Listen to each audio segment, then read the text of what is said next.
There has been a lot in the NBA that has been going on recently. And from the looks of it, everyone has already forgotten about the NBA Finals. It's all good because I'm here to remind y'all. This video is very straight to the point, and I simply want to ask and answer the question, if the Boston Celtics have aura. Now, if this was a month or two ago, the answer would be a simple no. Actually, this was going to be a different video called the Cakewalk Celtics. But as everyone knows, the perception of the Celtics has changed drastically. So when I say aura, what do I mean by that?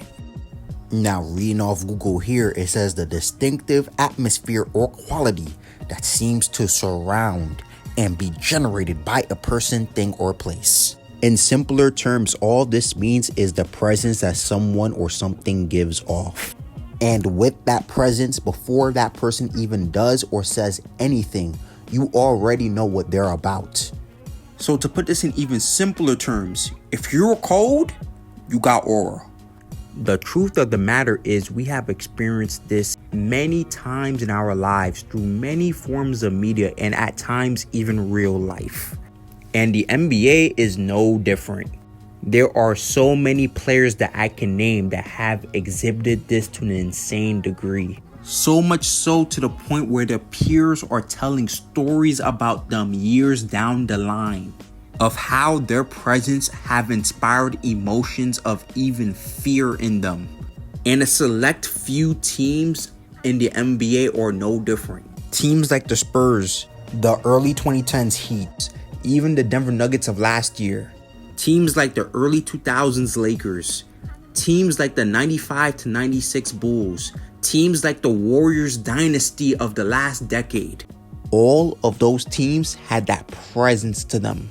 Now the question remains, are the Boston Celtics like those teams? To answer that, let's look at this year. They were dominant in the regular season, racking up win after win after win. They capped off the regular season with 64 wins, which I believe is some kind of record. Now, a team that's this dominant is obviously going to look like the favorites. But here's the thing, it's really the postseason that matters. That's where teams build their aura. Look at the Timberwolves and the Mavericks this season. The perception around themselves was built because of their dominance in the playoffs. Well, are the Celtics the same way? Well, let's look at their playoff run. In round one, they went up against the Miami Heat, which was a rematch from the Eastern Conference Finals from last year. A win over this team will establish the Celtics as a credible threat. But there was only one problem, and that's injuries, and that will be a reoccurring theme for the rest of the Celtics playoff run. You see, in this series, the Heat was playing without neither Jimmy Butler or Victor Oladipo. And despite that, the Heat was still able to steal a game from the Celtics. Now, is that credit to the Heat, or do you begin to side-eye the Celtics here? Because the way the Celtics have been looking against a Heat team like this that's dealing with injuries, this should be a 4-0 sweep, to be honest.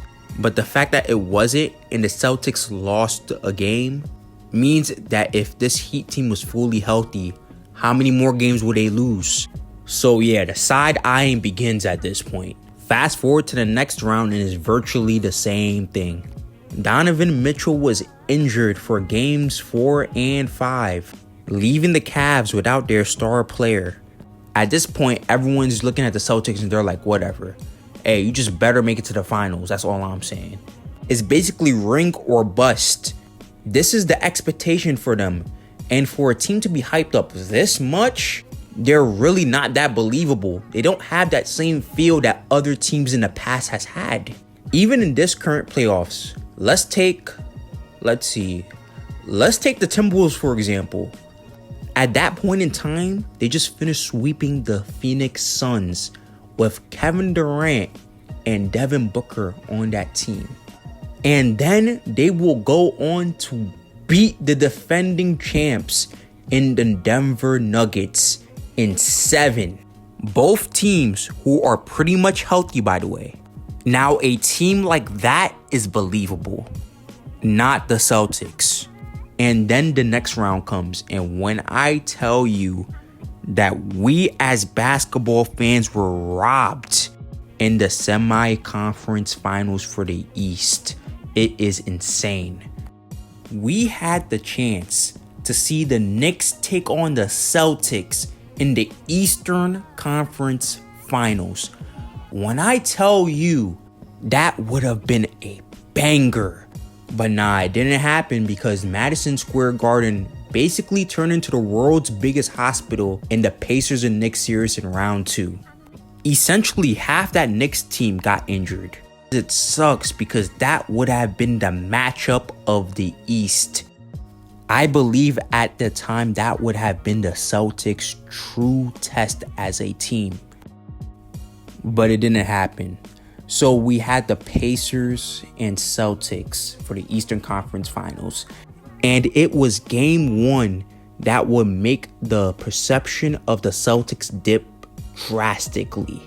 You see, it was in this game where the Celtics were basically seconds away from losing until Jaylen Brown made this heroic shot that will essentially save the Celtics from going down 1-0.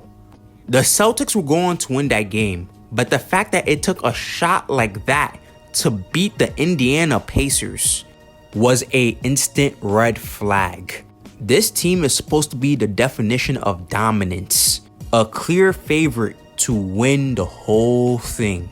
The Pacers should not even come close in paper, but the fact that they did, and it took this much to beat them, and then Haliburton will go down with an injury not long after this. And game 3 will still be close despite Haliburton being out. Shout out Andrew Nembhard. But they will sweep the Pacers and make it to the NBA Finals.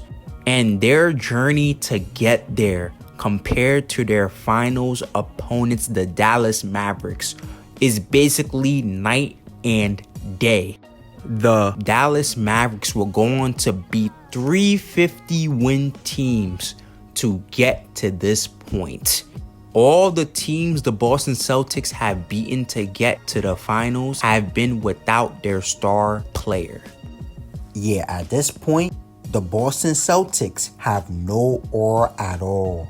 Well, that's about to change because the NBA Finals would arrive and the Boston Celtics will pretty much do the unthinkable by exposing the Dallas Mavericks in the finals, by completely blowing them out in game 1 with Porzingis returning and going off, to them killing the Dallas Mavericks the majority of game 3.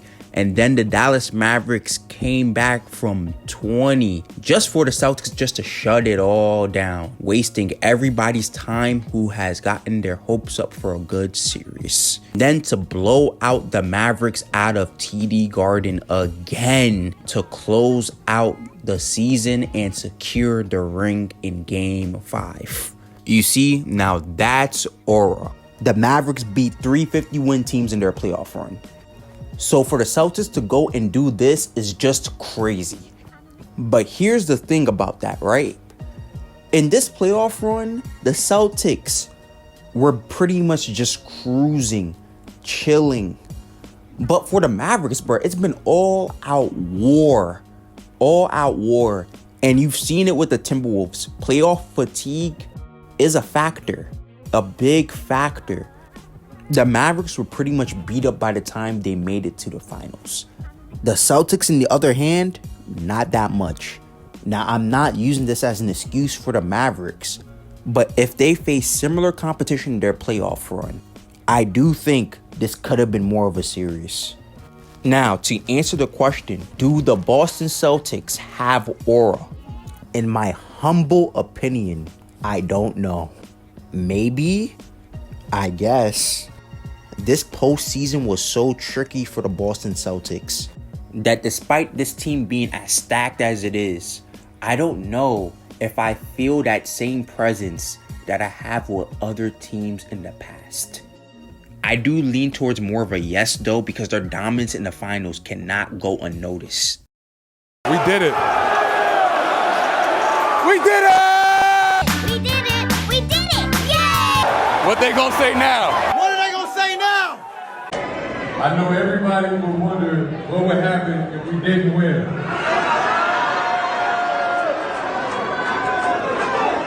I guess we'll never know. One thing I do know though, if the Boston Celtics do have aura, I can assure you that none of it comes from Jason Tatum.